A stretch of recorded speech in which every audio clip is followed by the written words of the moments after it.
जय हिंद। आज हम वर्तमान परिस्थिति पर बात करेंगे, क्योंकि जब से पहलगाम हादसा हुआ है 22 तारीख के बाद से हर आदमी, हर मीडिया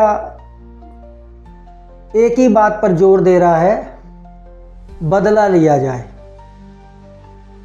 और कुछ नेता लोग तो इतने उतावले हो रहे हैं कि जैसे उनको ये लग रहा है कि ये बदला लेना तो इतना आसान है कि बस बाहर गए और 2 किलो आलू खरीद के वापस आ गए। दुर्भाग्य की बात है। कल परसों कोई एक नेता बोल रहा था इंदिरा जी ने 1971 में बांग्लादेश बना दिया। तो आप सब लोगों की जानकारी के लिए मैं ये बताना चाहता हूँ कि कोई भी युद्ध इस तरह से नहीं होता जिस तरह से आम पब्लिक और नेता प्रधानमंत्री जी के ऊपर या आर्मी के ऊपर दबाव बना रहे हैं। युद्ध की तैयारी करनी होती है।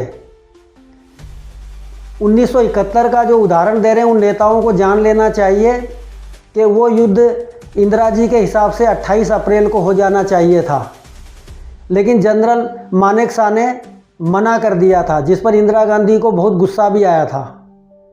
कारण ये था कि अगर वो युद्ध हम 28 अप्रैल को खोलते तो चाइना का भी दखलंदाजी हो जाता। 28 अप्रैल को जो युद्ध प्रधानमंत्री इंदिरा गांधी जी करवाना चाहती थी, उसको जनरल मानेकशॉ ने 3 दिसंबर को शुरू किया था और 16 दिसंबर को 94,000 पाकिस्तानी सैनिकों को आत्मसमर्पण करना पड़ा और 6,000 उनकी कैजुअल्टी हुई थी और हमने युद्ध जीता। तो और कल हम मॉक ड्रिल कर रहे हैं। अब समझ में आ रहा होगा लोगों को कि अग्निवीर की क्या आवश्यकता है।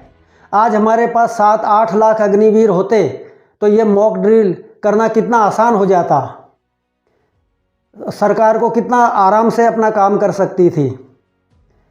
इसीलिए हम बार बार जोर दे रहे थे कि अग्निवीर एक बहुत अच्छी स्कीम है और आज हम महसूस कर रहे हैं कि हमारे देश में कम से कम 10 लाख अग्निवीर होने चाहिए थे। तो आप सबसे, मीडिया से, आम पब्लिक से और बड़बोले नेताओं से मैं एक सूबेदार मेजर इंडियन आर्मी का हूं, मैंने 30 वर्ष सेवाएं दी हैं सेना को। तो आप सबसे ये नम्र अनुरोध है कि सोशल मीडिया पे फालतू की बातें ना करें, सरकार को और भारतीय सेना को अपने तरीके से काम करने दें। वो ज़माने लद गए। आज हमारे पास CDS है और मुझे पूरा भरोसा है इंडियन आर्मी पे कि बहुत जल्दी समेट दिया जाएगा। लेकिन उसके लिए जितना भी आर्मी को समय देना चाहिए, जितना उसे लेना चाहिए, फालतू के दबाव में आने की कोई आवश्यकता नहीं है। विजय हमारी ही होगी। जय हिंद, जय भारत।